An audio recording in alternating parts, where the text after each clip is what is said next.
What is up, ladies and gentlemen? It's your boy Jonald, and it's time for another one-off Wednesday. Let's go. Okay,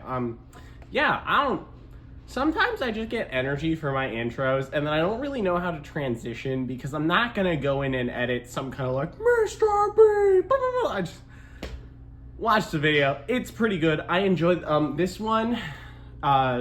Just a thing beforehand. A, I got that fantastic narrator from last time again. B, I did it a little more fun this time, kind of radio drama-esque. I think you'll understand, but let's get into the video. The Tallara-Hathran War, written by Jonathan Howe, read for you by Daniel Howe. The Hathran army stretched out before Orinth, about a half-mile away. Just a few beyond them was the edge of Tallara, Hathran butting up next to it. He could see the land bridges the enemy had shifted. These allowed the opposing army to approach in force. "This will have to do," Orinth said, surveying his raised point atop a small hill. Thorin looked at Orinth in dismay. "You'll be overrun if you do this," the tall man complained. His short black hair and tan skin were covered in dust, giving him a haggard look.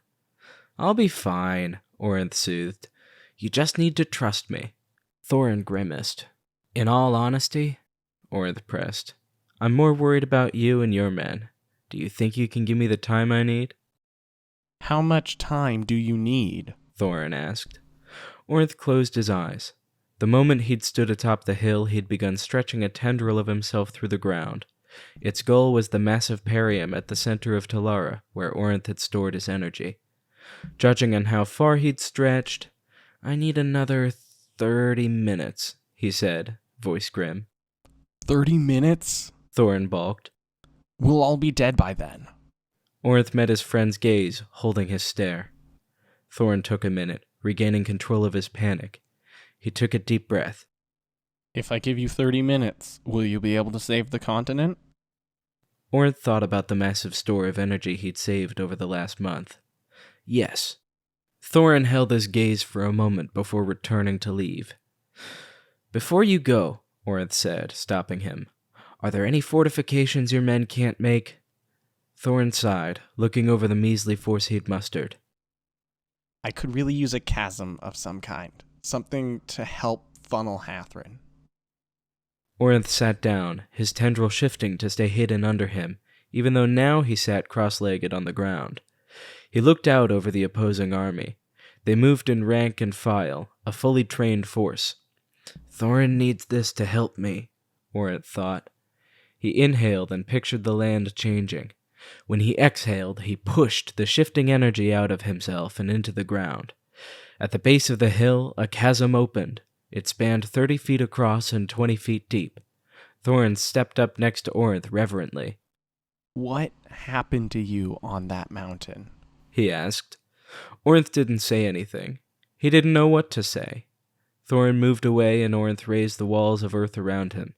He shifted a tendril of himself to the top of the wall. It poked out and formed into a flower. Orinth closed his eyes, allowing his sight to come from the small flower. It had tiny eyes that gave him limited visibility. "I'll tinker with the idea later, but now I have to focus," Orinth thought. He poured his mental power into sending the tendril to the center of the continent. The farther from him it got, the harder it became to keep the shifting up. Sending energy to the tip of the tendril wasn't too difficult. "Good thing I thought of this," Orinth muttered to himself, doing two things at once. First, he shrugged off his robes, exposing his bare green skin to the sun above. Orinth had wrapped himself up so thoroughly that no one would be able to learn his secret. Secondly, the tendril grew up, breaking the ground. He'd kept his tendril only a few feet below the ground for easy access.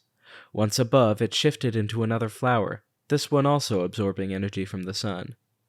With his energy renewed, Orinth began the process again. From himself, he sent energy along the tendril to modify it. Every 100 yards or so, he pushed it out of the ground and made a flower grow, adding to his energy. At the tip of the tendril, Orinth stretched as fast and far as he could. When he reached a limit, he resurfaced, blooming another flower and renewing his energy. As he modified the existing portions of tendrils to absorb more energy, the flow to the tendril increased. A noise broke his concentration for a moment. Orinth used the flower's sight to check on his surrounding area. Thorin had moved the men into defensive positions before the chasm. The noise had been projectiles striking the formation. Hathran's final push had begun. Orinth redoubled his efforts. His tendril was almost to the Nestra village, Thorin's home. Once beyond it, Orinth would go a bit further, then plunge down to reach the Perium wells. He pushed as much energy into the tendril, willing it to go faster. He made it smaller and started to liquefy the space directly before it. Both modifications increased his speed, but as he checked, Orinth wasn't sure it would be enough. Hathran had reached the other side of the chasm he'd made. The army's shifters worked on forming bridges to span the gap. Thorin commanded men to shoot these shifters, and the spacers with bows took up the challenge. Their arrows often bounced off.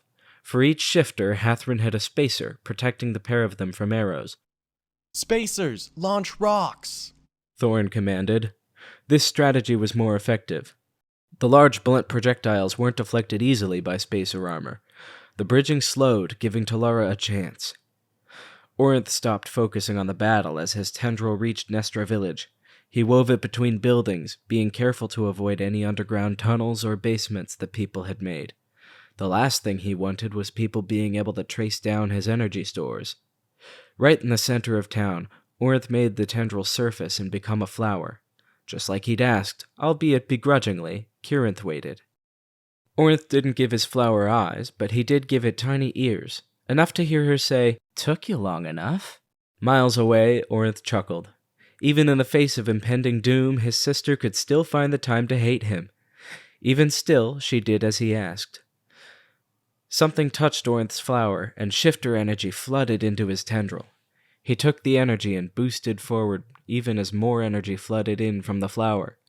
Kirinth had gathered anyone who could shift and convinced them to give him energy.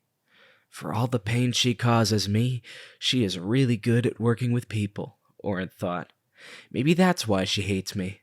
I'm not manipulatable. As his tendril reached the other side of the village, he poked it out to bloom once again. At the same moment, he checked up on the battle. Kill him! Thorin screamed. In the time Orinth had been focusing on Nestra village, Hathran had focused all of their resources into sending one man forward with a bridge. He was almost all the way across, barely more than 6 feet from the Talaran side. Nothing the army did was able to touch the man, as he had a formation of spacers behind him, deflecting all the projectiles. Orinth redirected a portion of his energy through the ground in their direction. A massive column shot up from the center of the chasm, striking the bridge. The tongue of ground the Hathran had shifted had cracked and pitched forward. The spacers panicked, opening all 4 men up to killing blows from the Talaran military. I don't have much time, Orinth thought. Moments before he devoted his focus to sending his tendril searching, he could see the men on the Hathran side beginning to repeat the process. He didn't care, putting all his attention into reaching the energy. If I can just make contact, Orinth thought. It wouldn't be that simple. Once contact was reached, the energy would need to reach him. A phenomenon Orinth was certain only he knew. Energy took time to travel through the body. It wasn't noticeable for a normal person, but with a tendril that stretched out miles, it might take Orinth a few minutes to get energy. Finally, he reached the base of Mount Talara.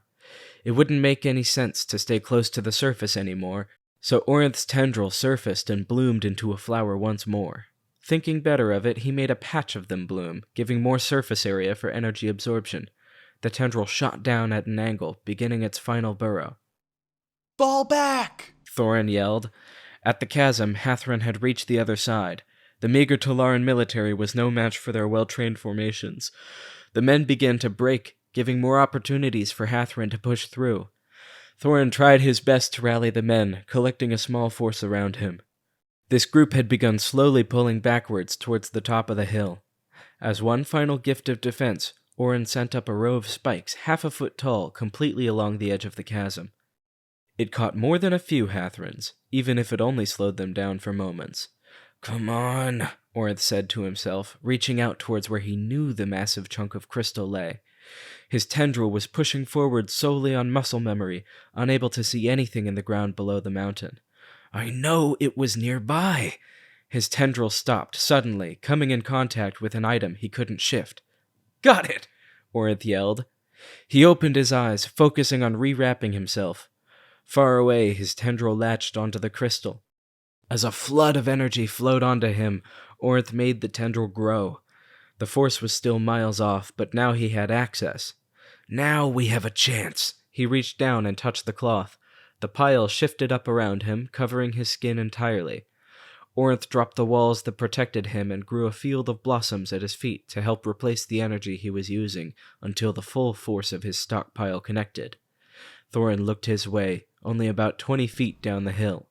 "Please tell me you'll be able to do something," he asked, face a mask of desperation. Orinth nodded. The ground below shifted up to cover his lower body, and Orinth used it to push himself up above all the men, even higher than the hilltop vantage. The Hathran army noticed, pointing his way. "I am Orinth," he called. "I am of this continent, but do not wish to fight you. Stop now, and we can go back to living in peace." Their response was arrows. Orinth deflected them by hardening his skin. It was the answer he'd expected. The peace talks with Hathran had all gone about the same, but he still wanted to give the men one more chance. "So be it." The energy reached him. The ground of the hill began to shake. It was Orinth's method of throwing everyone off and taking full control of the ground. He used that control to move anyone from Talara back. Once they were all behind him, Orinth had begun churning the ground in ripples, pushing the Hathrians back. The men staggered, unsure what to do in the face of such overwhelming force. They launched rocks and arrows his way, but Orinth was far too powerful. Everything bounced off harmlessly. He moved his column forward with the ripples, bringing all of it up to the edge of the chasm he'd made. Realizing they need a different strategy, the Hathran army pulled back to reform ranks. "Good," Orinth said. "Just where I want you." All of their bridges dissolved into sand, reforming the chasm. It didn't stop at the bounds of the original chasm. Orinth made the divide stretch, turning a line of earth into sand around the Hathran army. They turned, eyes wide with panic as they realized what he was doing. In face of the threat of being dropped, the army turned and ran. Orinth let them, but he didn't stop. Both sides of his chasm stretched out, racing closer to the edge of Talara. When they finally met, sand spilled out over the edge into the eddies below. Hathrian screamed in terror. "I don't want any more to die today," Orinth said. He fused the section-off portion to the Hathran continent. Then he heaved. Massive spikes of glass forming out of the sand pushed Hathran forward. Even with his massive stores of energy, this task was draining. Orinth strained as he pushed an entire continent slightly out of orbit. Both land masses lurched, and everyone fell to the ground. Orinth neared the end of his reserves, so he gave one more final push. The glass spikes increased the space between Hathran and Talara until there was at least 100 meters between them. With the last of his energy, Orinth dissolved the tips of the glass spikes into sand, which fell gently towards Lotram's surface. Orinth watched the aftermath from his pillar of earth. It stood high above the new edge of the continent. On both continents, men struggled up to their feet. The Hathrians looked around, trying to understand why they stood on Talaran land, connected to Hathran. When they eventually understood, they faced back towards Orinth. He couldn't tell from this far away, but they seemed to be in awe. Around him, the Talaran men began cheering. "Orinth! Orinth!" they chanted. After a moment, he could even hear the chant being taken up by the Hathrian army. "They won't forget this day," Thorin's voice said from behind Orinth. He turned, finding his friend raised up on a similar pillar of earth. Despite the evident relief, Thorin wore an expression of apprehension and awe. "Good man," Orinth thought. "Anyone should be wary of this much power." "Orinth, what happened to you on that mountain?" Thorin asked again. Orinth's gaze drifted towards the peak of Mount Talara. "I shifted." A moment of silence fell between the two. While the movement of the continents was slow, Hathran had moved forward enough that the men were no longer parallel to each other. Orinth watched to see if Hathran made moves to approach. "They seem to be packing up," Thorin said. He touched Orinth's shoulder, sharing his enhanced shader sight. The Hathran army had continued back towards the land originally part of their continent, cleaning up as they did.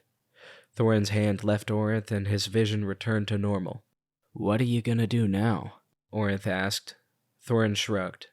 I think I'll continue forming a government. Despite some pushback, we've seen positive results all over the continent. They watched over the Talaran men for a moment as they gathered their dead. What about you? Thorin asked. What will you do? "I think I'll disappear for a while," Orinth said.